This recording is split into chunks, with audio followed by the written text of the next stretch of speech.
آپ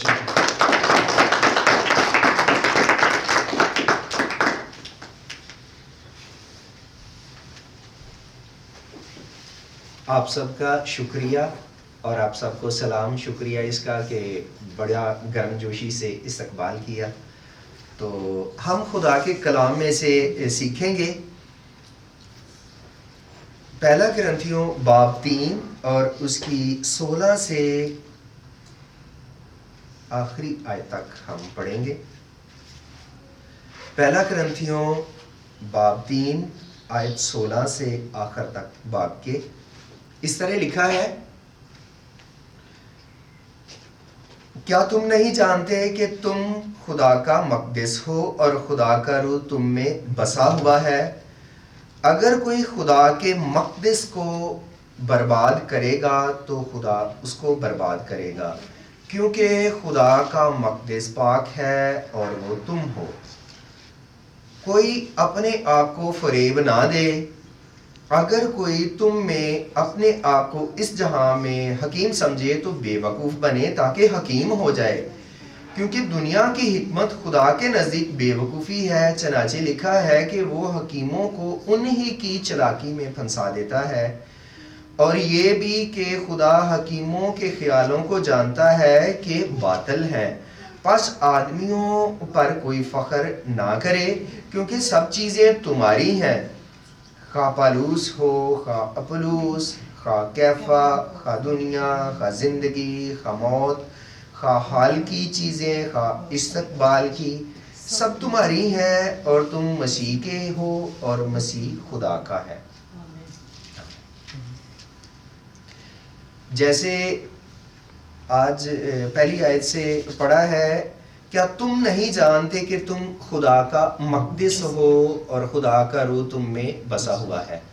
تو پالوس سوال کر رہا ہے، کیا تم نہیں جانتے؟ کیونکہ جو آخری آیات ہم نے پڑھی ہیں اس میں سے بھی ہم سیکھیں گے، اور وہ جسمانی ہے. اس سے بھی پہلے ہم آیات کو پڑھیں تو ان سے ہمیں پتہ چلتا ہے کہ وہ کہتا ہے کہ تمہیں سخت غذا کی ضرورت نہیں، اگر تمہیں دوں تو تم اسے برداشت نہ کر سکو گے.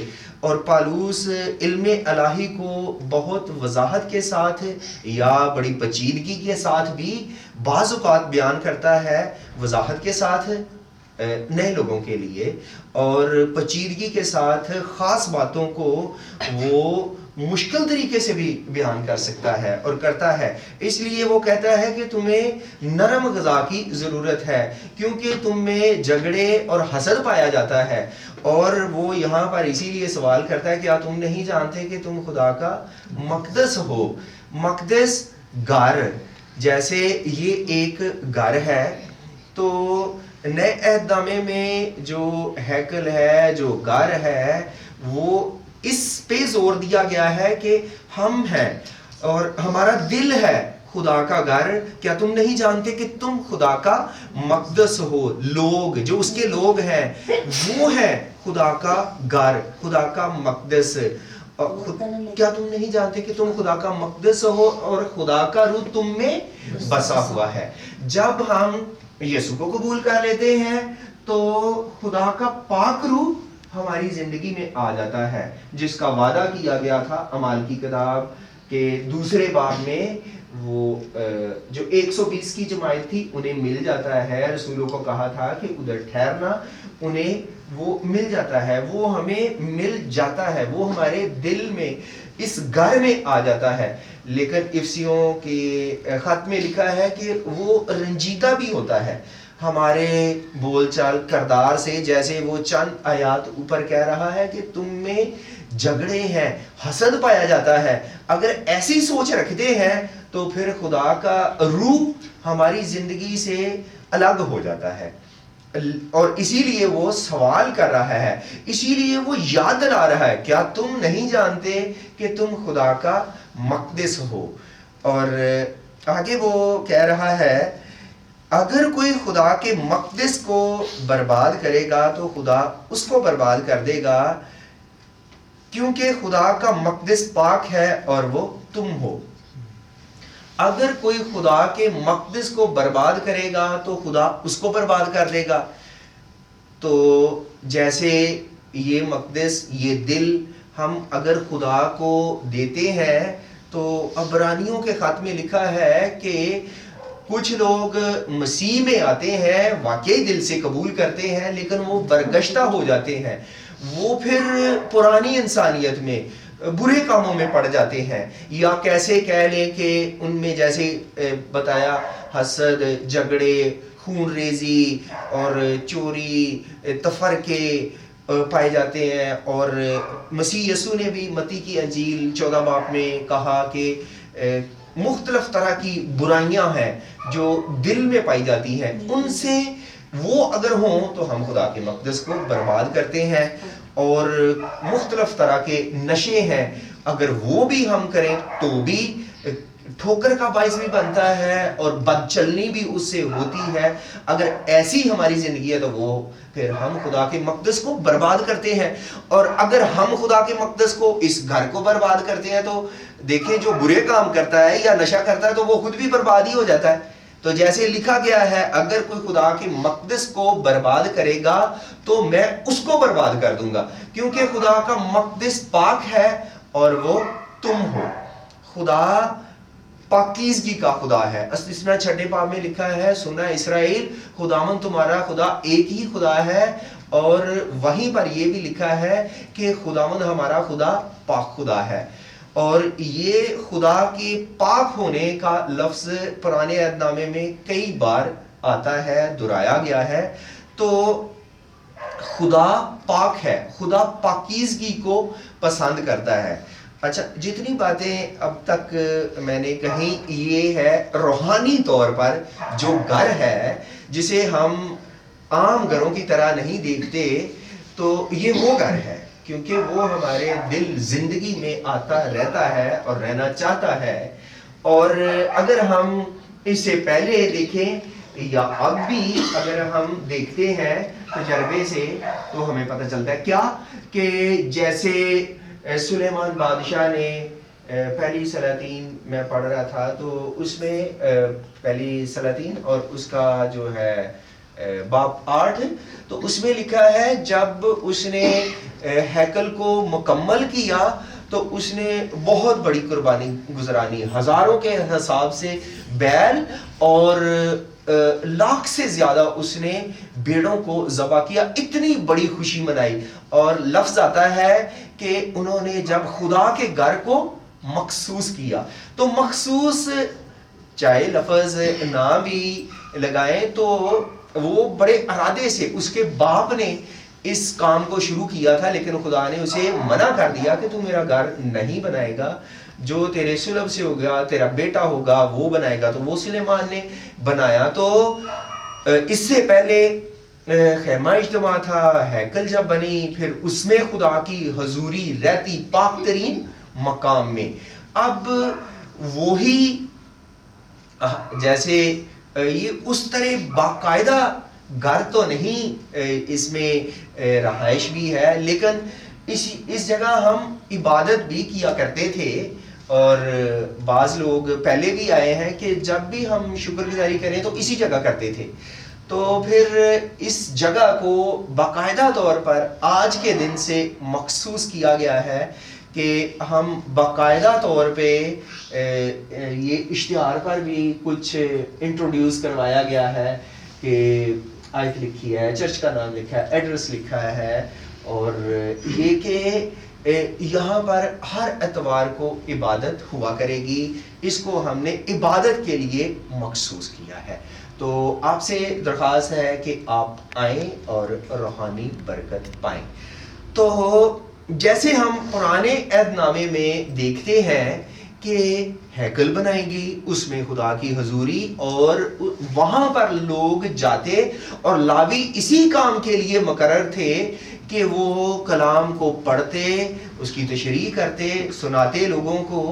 اور آج کے دور میں بھی لوگ مختلف طرح کے گھر بناتے ہیں اور جہاں پر لوگ جمع ہوتے ہیں اور خدا کے کلام میں سے سیکھتے ہیں، برکت پاتے ہیں۔ لیکن اس کے ساتھ ساتھ جیسے میں نے شروع کیا کہ آج کے دور میں یا نئے عہد نامے کی تعلیم یہ بھی ہے کہ ہم جس طرح ایک گھر پہ توجہ دیتے ہیں، خدا کے گھر پہ یہ بھی ہونا ضروری ہے، اور اسی طرح اپنی زندگی کو، اپنے دل کو بھی اسے دینا ہے، اسے پاک صاف رکھنا ہے، کیونکہ خدا کا مقدس ہم ہیں۔ اچھا، یہیں پر ہے کہ خدا کا مقدس اس طرح بھی برباد ہو سکتا ہے یا ہونے کے چانسز ہوتے ہیں، جیسے لکھا ہے کہ اگر کوئی خدا کے مقدس کو برباد کرے گا تو خدا بھی اسے برباد کرے گا۔ بعض اوقات کچھ لوگ ایسے بھی آ جاتے ہیں کہ بظاہر وہ عامی لوگ لگتے ہیں یا بظاہر وہ بڑے نیک شریف پارسا لگیں گے، لیکن وہ متی 7 باب میں لکھا ہے خبردار جھوٹے نبیوں سے خبردار رہنا، کیونکہ وہ بھیڑوں کے بیز میں آتے ہیں مگر باطن میں پھاڑنے والے بھیڑیے ہیں۔ یہ میں ان کی بات نہیں کر رہا جیسے یسوع پہ وہ الزام لگاتے فقی فریسی کہ یہ شرابی، یہ کھاؤ، یہ گناہ گاروں کے ساتھ کھاتا پیتا اٹھتا بیٹھتا ہے۔ تو یسوع نے کہا میں تو گناہ گاروں کے لیے ہی آیا ہوں۔ تو جو گناہ گار ہیں، جو واقعی اس بات کا اعتراف بھی کرتے ہیں، تو میں ان کی بات نہیں کر رہا، لیکن بعض ایسے ہیں کہ ان کا بیس ایسا ہوتا ہے کہ وہ بظاہر بڑے اچھے نیک پارسا بنے ہوتے ہیں، لیکن وہ آپ کی زندگی، آپ کے گھر کو، آپ کی کلیسیا کو نقصان پہنچانے والے ہیں۔ آپ نے انہیں پرکھنا ہے، کیونکہ جب ہم عبادت یا کسی بھی چرچ کا میں آزادی کے ساتھ جا سکتے ہیں، لیکن بعض لوگ یہ سوچ لے کر نہیں آتے۔ وہ ان کا بس جو مقصد ہوتا ہے اپنا پیٹ، اپنی آسائشات، اپنے وسائل پہ نظر ہوتی ہے۔ ان کی نظر یہ ہوتی نہیں کہ یہ خدا کا گھر ہے، یہ خدا کے لوگ ہیں۔ ایسے لوگوں کو آپ نے پہچاننا ہے، ان سے کنارہ کرنا ہے۔ پھر دوسری بات یہ کہ خدا کا گھر ان ذرائع سے بھی، ایسی سوچ سے بھی برباد ہوتا ہے۔ تو میں کسی کا نام نہیں لینا چاہتا، میں نے کئی ایک چرچ کلیسیاں دیکھی ہیں کہ وہ ٹھیک تھی، چل سکتی تھی، بڑی ترقی ہو سکتی تھی، ان کے وسیلے سے اور بھی کلیسیاں قائم ہو سکتی تھی، لیکن جب ان میں تفرقہ، پارٹی بازی شروع ہو گئی تو وہ قائم ہی نہیں رہے۔ تو متی کی انجیل باب 12 میں یسوع نے کہا کہ اگر کسی گھر میں، شہر میں پھوٹ پڑ جائے تو وہ قائم نہیں رہ سکتا۔ اور اسی طرح اگر کسی اپنے اسکول، کسی ادارے یا ملک میں بھی دیکھیں تو ہماری تو بڑی مثال ہے کہ حکومتی مشینری وہ مقرر ہوتی ہے کہ 5 سال یا 4 سال، تو کسی کو بھی وہ اتنی مقررہ میعاد پوری مدت نہیں کرنے دیتے۔ ایسے ہی دیکھنے میں آتا ہے نا، تو ملک کہاں سے ترقی کرے گا؟ تو اسی طرح بعض کلیسیوں کا بھی حال ہے، جبکہ ہمیں کیا کرنا ہے کہ یہ ابھی کہہ لیں کہ یہ چرچ اس کلیسیائی طور پہ کام شروع کیا گیا ہے نا، یہ بڑی رویا ہے۔ تو میں تو نہیں تھا شروع کرنا چاہتا، لیکن بعض لوگوں نے مجھے ابھارا کہ آپ شروع کریں، ہم آئیں گے۔ تو میں نے یہ سمجھا کہ یہ بھی خدا ہی کی آواز ہے، خدا ہی لوگوں کے دلوں میں یہ خیال ڈالتا ہے۔ تو کوشش کرتے ہیں لوگ ساتھ دیں، تو پھر انسان اکیلا تو اکیلا ہوتا ہے، لیکن 2 11 ہوتے کہتے ہیں نا، تو پھر بہت کچھ ہو سکتا ہے جب ایک انسان کے ساتھ دوسرے بھی ملتے جائیں۔ لیکن اگر پارٹی بازی شروع ہو جائے کسی بھی جگہ پر، کسی بھی ادارے میں، تو وہ قائم نہیں رہ سکتا۔ تو ہمیں اس جگہ، اس چرچ ادارے میں تو مل کر رہنا ہے، محبت سے رہنا ہے، اور پالوس ہی کہتا ہے کہ ہمیں میل ملاپ کو قائم کرنا ہے۔ اور پہلا کرنتھیوں باب 13 میں وہ محبت پہ ایک اس نے پورا باب لکھا ہے، پہلا کرنتھیوں باب 13، کہ محبت جو ہے وہ صابر ہے، وہ تحمل کرتی ہے، وہ برداشت کرتی ہے، سب کچھ سہ لیتی ہے۔ وہ ہم میں محبت ہونی چاہیے، اور جب جب ہم خدا کے کلام کو سیکھتے جاتے ہیں ہم اس کی محبت سے آگاہ ہوتے جاتے ہیں، اس میں ہم ترقی کرتے ہیں۔ پھر ہم جو اس سے آگے آیات ہیں ان کو پڑھیں گے۔ لکھا ہے کوئی اپنے آپ کو فریب نہ دے، اگر کوئی تم میں اپنے آپ کو اس جہان میں حکیم سمجھے تو بے وقوف بنے تاکہ حکیم ہو جائے، کیونکہ دنیا کی حکمت خدا کے نزدیک بے وقوفی ہے، چنانچہ لکھا ہے کہ وہ حکیموں کو انہی کی چلاکی میں پھنسا دیتا ہے، اور یہ بھی کہ خدا حکیموں کے خیالوں کو جانتا ہے کہ وہ باطل ہیں۔ تو یہاں پر 3 بار لفظ آیا ہے کہ جو کوئی حکیم بننا چاہتا ہے، دانش مند، عقل مند بننا چاہتا ہے، تو وہ اپنے آپ کو بے وقوف قرار دے کہ میں کچھ نہیں ہوں، پھر وہ عقل مند بن سکتا ہے۔ جیسے یہاں پر ہے کہ میں حکیموں کو انہی کی چلاکی میں پھنسا دیتا ہوں، اور خدا ان کے خیالوں کو انہی میں پھنسا دیتا ہے کیونکہ ان کے خیال بھی باطل ہیں۔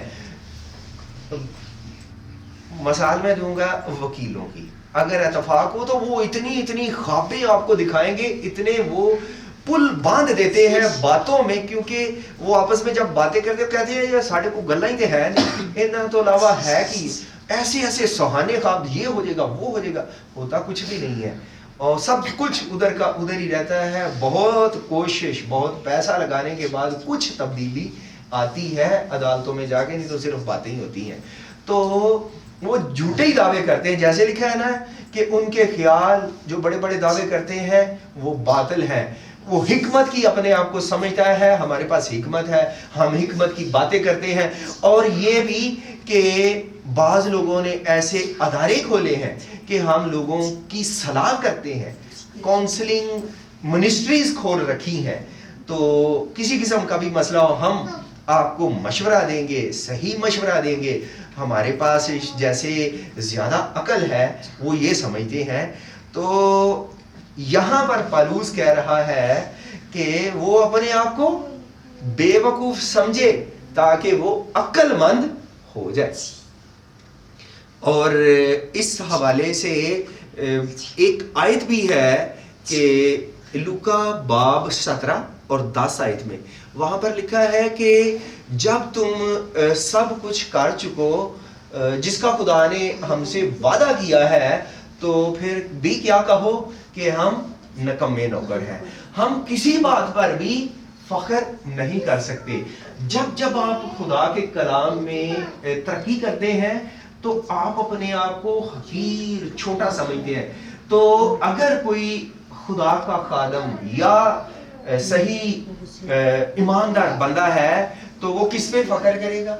وہ مسیح کی صلیب پہ فخر کرے گا کہ جس کے وسیلے سے ہمیں رہائی ملی، ہم کسی قسم کی قربانی نہیں دیتے، باپ سے ہمارا میل ہو گیا، وہ اس بات پر فخر کرے گا، اور وہ کسی بات پر بھی فخر کرنے کا سوچ ہی نہیں سکتا۔ جیسے پالوس یہاں پہ، کیونکہ کرنتھس کی جو لوگ تھے جو کلیسیا میں بھی آتے تھے، وہ اپنے آپ کو باتوں میں جتاتے تھے کہ نہیں میں زیادہ باتیں کر سکتا ہوں، میں زیادہ حکمت جانتا ہوں، ایسی ان میں سوچ پائی جاتی تھی، اس لیے وہ یہ تعلیم دے رہا ہے۔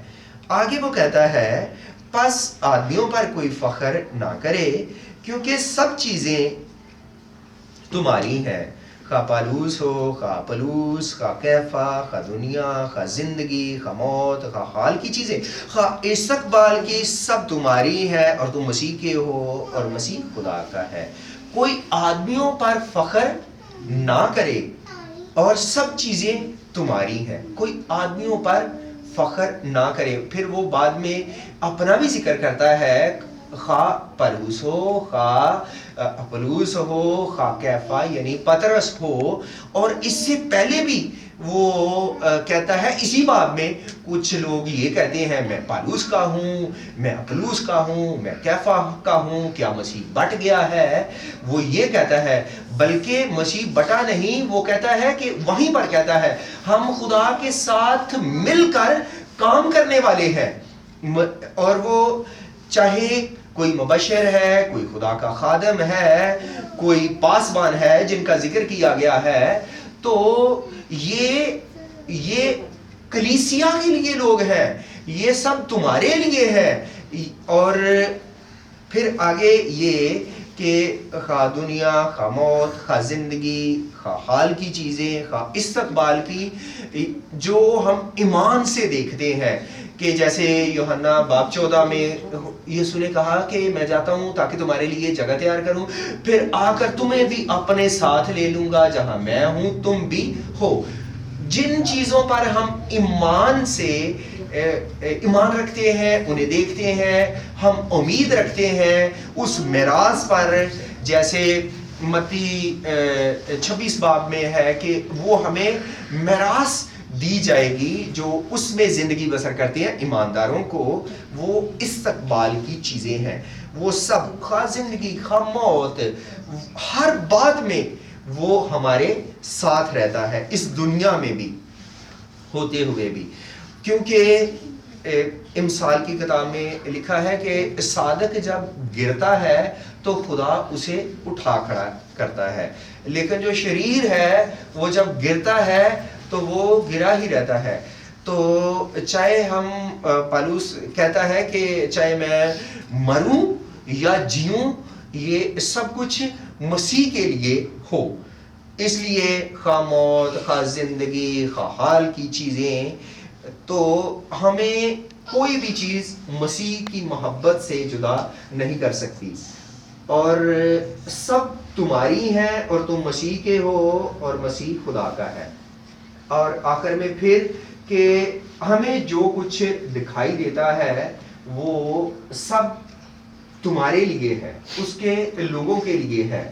اور بعض لوگ سوچیں گے کہ ہمارے پاس بہت کچھ نہیں، لیکن جن کی ہمیں ضرورت ہوتی ہے، خدا کے لوگوں کو ضرورت ہوتی ہے، وہ اپنی قدرت سے وہ ہماری اس ضرورت کو پورا کر دیتا ہے۔ اور بعض اوقات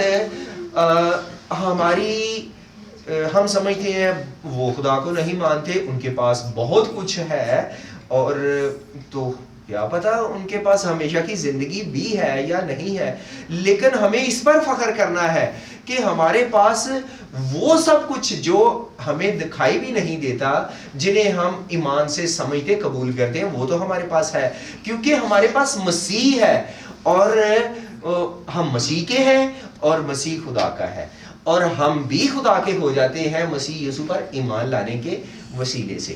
تو ان ساری باتوں میں وہ کلیسیا کے لیے وہ یہ ساری باتیں کہہ رہا ہے، اور کلیسیا میں ہوتے ہوئے ایک اور بھی بات کو آپ نے مد نظر رکھنا ہے، جیسے آپ اپنے گھروں کو صاف ستھرا رکھتے ہیں، اسی طرح خدا کے گھر کو، کلیسیا کو، جیسے دل کو بھی پاک رکھنے پہ زور دیا گیا ہے، کہا گیا ہے، اسی طرح خدا کے گھر کو بھی ہم نے پاک صاف رکھنا ہے۔